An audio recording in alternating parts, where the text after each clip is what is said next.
திமுக பல்வேறு தோல்விகள் தோத்திருக்கு. ஆனால் எப்பொழுதும் கலைஞர் தோல்வியற்றது அல்ல. திமுகவுடைய தலைவர் தோல்வி அடையல. முதலமைச்சராக இருந்து தோத்தது கிடையாது. திரு மு.க. ஸ்டாலின் அவர்களே, உங்களுடைய தோல்வி எதனால் திருப்பியும் சிந்திங்க. நாங்க வெற்றியை பற்றி கொண்டாடல. 108 தொகுதியில ஜெயிச்சிட்டோம். மித்த தொகுதியில ஏன் தோத்தன்னு ஆராய்ச்சி பண்ணிட்டு இருக்கோம். எங்க தலைவருக்கு பதில் சொல்ல முடியாம நாங்க நின்றுட்டு இருக்கோம். நானும் பொதுச் செயலாளரும் அன்னைக்கு தலைவர் இன்னும் 10 தொகுதி இல்லையேன்னு இருக்கும் பொழுது 10 நாள் நானும் பொதுச் செயலாளரும் ஒட்டுமொத்த தொண்டர்களும் அழுதுட்டு இருந்தோம். ஐயோ, இன்னும் 10 தொகுதி இருந்திருந்தா எங்க அண்ணன் தலை குடிய வேண்டிய அவசியம் இல்லையே அப்படின்னு. அப்ப எங்களுடைய வேலை அடுத்த நொடியிலிருந்து செஞ்சிட்டு இருக்கோம். இன்னும் வேலை செய்யணும், இன்னும் வேலை செய்யணும், மக்கள்கிட்ட நம்பிக்கை உருவாக்கணும். தேர்தல் என்பது மக்களுடைய நம்பிக்கை, கவர்ச்சி அல்ல.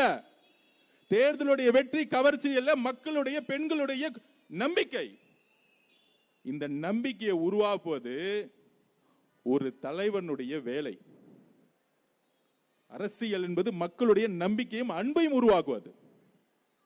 அப்ப